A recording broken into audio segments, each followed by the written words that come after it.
आज मैं फेल हो गया। पल पल साथ होते थे। ना अच्छा शौहर बन सका, ना अच्छा बाप। इतनी जल्दी सब कुछ खत्म हो गया। ने तुम्हारा भी तो दिल दुखाया। खैर छोड़े, कोई और बात करते हैं। ये डर क्या था? वक्त भी कितनी अजीब चीज है ना। वो डर जिस वजह से शादी नहीं करना चाहता था। आपकी इसी जेलसी ने तो एक को मार दिया। तुम्हें पता है मैं बच्चे चाहता था। लूट लूंगी मैं आपको। मैं वो बाप बनना चाहता था जो मुझे कभी नहीं मिला। खा जाऊंगी सब। मुझे माफ कर दो। हाय, मेरी लाइफ में खुशखबरी हुई है अभी। सुनाइए। थोड़ी सी लड़ाई तो कर सकता हूँ। रियली? खिला?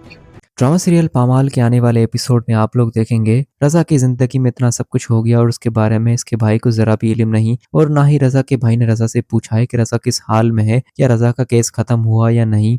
अब रजा की क्या मसरूफियतें, क्या उसकी जिंदगी में क्या कुछ चल रहा है, जरा भी खबर नहीं ली उसके भाई ने उससे। यही सारी बात रजा अपनी बीवी से कर रहा होगा और यहाँ पर रजा को बहुत ज्यादा दुख पहुंचा है इस बात को लेकर कि उसने भाई ने जरा भी खबर नहीं ली रजा की। क्योंकि जब मलिका सोफिया के पास मदद लेने जाती है तो पुलिस वाले सोफिया के घर पर ही पहुंच जाते हैं और उसके शोहर के बारे में पूछताछ शुरू कर देते हैं। इन्हीं बातों के डर की वजह से साफ साफ इनकार कर देती है सोफिया मलिका को कि आज के बाद तुम अपने मसले खुद हल करो। तुम्हारे शोहर की वजह से मेरे शोहर की जिंदगी खतरे में पड़ रही है। तुम्हारे शोहर ने तो तुम्हें अच्छा लाइफस्टाइल देने के लिए गलत तरीके से पैसे कमाने के बारे में एक बार भी नहीं सोचा। यही सारी बातें मलिका रजा को बताएगी कि इतने मुश्किल वक्त में मुझे कुछ समझ में नहीं आ रहा, मैं क्या करूं। मैं तुम्हारे भाई के पास भी गई थी लेकिन शहूद भाई से मेरी एक बार भी मुलाकात नहीं हो पाई, और आज रजा ने अपनी आंखों के सामने खुद अपने भाई को देख भी लिया कि उसके भाई ने जरा भी खबर नहीं ली। और इतने बड़े केस में फंसने के बाद रजा की बीवी ने एक बार भी रजा का साथ नहीं छोड़ा। मलिका खुद तो रजा के लिए परेशान हुई, साथ ही साथ अपने घर वालों को भी परेशान कर दिया और उसके घर वालों में भी दिन रात एक कर दिया रजा को आजादी दिलवाने में। लेकिन ये सब कुछ एक बार भी शहूद ने रजा के लिए कुछ भी नहीं किया, ना उसने एक दिन अपना खराब किया, ना कोई एक रात। यहाँ तक कि रजा अपने भाई से मिलकर भी आया, उसके बावजूद भी उसके भाई ने जरा सा भी नहीं पूछा कि रजा कैसा हुआ तुम्हारा केस, क्या तुम अब मुकम्मल तरीके से आजाद हो या अभी भी कोई केस रहते हैं। रजा से जरा सी भी इस बात के बारे में बात नहीं की। आखिर अपनों के यूं एकदम से चेहरे बदलता हुआ देखकर काफी हैरान हो चुका है रजा।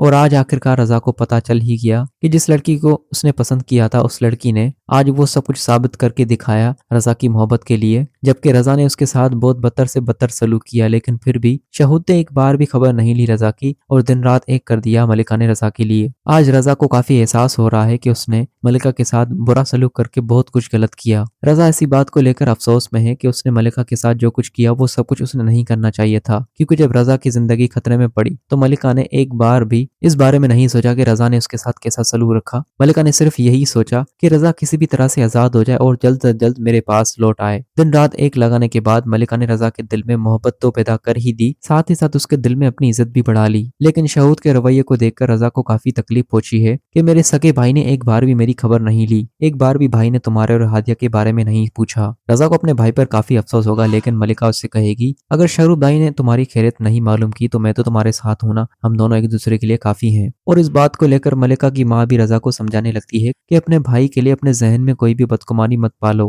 हो सकता है तुम्हारा भाई किसी न किसी बात की वजह से मजबूर हो, इसी वजह से उसने तुमसे थोड़े फासले रखे हो सकता है वो अपनी बीवी की वजह से किसी बात पर मजबूर हो। ऐसे अपने भाई के बारे में कुछ भी गलत नहीं सोचते। लेकिन रजा तो जान चुका है शहूद भाई की असलियत और अपनी आंखों से देख भी चुका है। जब रजा की पूरी तरह से आजादी हो जाएगी और हर तरह से उसके ऊपर जितने भी केसेस लगे थे वो सारे खत्म हो जाएंगे तो यही खुशखबरी लेकर वो अपने भाई के पास जाएगा। लेकिन उसका भाई उसे यूं अचानक देखकर काफी हैरान हो जाएगा और दिखावे का उसके सामने हंसने का ढोंग करेगा और रजा को ऐसे महसूस करवाएगा जैसे रजा के आने के बाद वो काफी खुश हुआ है। रजा के उसके पास जाने के बाद शहूद उससे कहेगा क्या हुआ, तुम्हारे केसेस का क्या हुआ, क्या केस तुम्हारे सारे खत्म हो गए। लेकिन रजा उससे कहेगा परेशान मत हो, मैं आपसे कोई मदद नहीं लेने आया बल्कि आपको खुशखबरी बताने आया हूँ कि मेरे साथ जो कुछ भी चल रहा था वो सब कुछ मेरी बीवी ने अकेले हैंडल किया। मैंने कभी सोचा नहीं था मलिका मेरे लिए इतना सब कुछ करेगी, और मेरा सगा भाई जो कि मैंने कभी सगा भाई सोचा ही नहीं था। और आज मुझे इस बात का सबूत भी मिल गया कि मैंने आपको खुद से जुदा करके बहुत अच्छा फैसला किया, क्योंकि आज मुझे आपकी असलियत पता चल चुकी है कि आप सोफिया भाभी की वजह से मेरी कोई भी हेल्प नहीं कर सकते, क्योंकि आपका अपना दिमाग तो चलता ही नहीं, हर वक्त आपका दिमाग सोफिया भाभी की वजह से ही चलता है। और आज मुझे इस बात का फख्र है कि मैंने आपसे जरा भी मदद नहीं ली। मेरे लिए जो कुछ भी करना चाहा वो मेरी बीवी ने किया, और मुझे इसी बात की बहुत खुशी है कि मेरी बीवी ने मेरा सर फख्र से ऊंचा कर दिया, क्योंकि उसे मैंने पसंद किया था। और आज मेरी पसंद तुम सबके सामने साबित हो चुकी है कि मैंने जिसको पसंद किया था उसने मेरी इज्जत रखी, मेरी लाज रखी। आज मैं फख्र से सर बुलंद कर सकता हूँ कि मेरी बीवी ने मेरे लिए अपने दिन रात एक करके और मुझे अपने भाई की नजरों में शर्मिंदा होने से बचा लिया।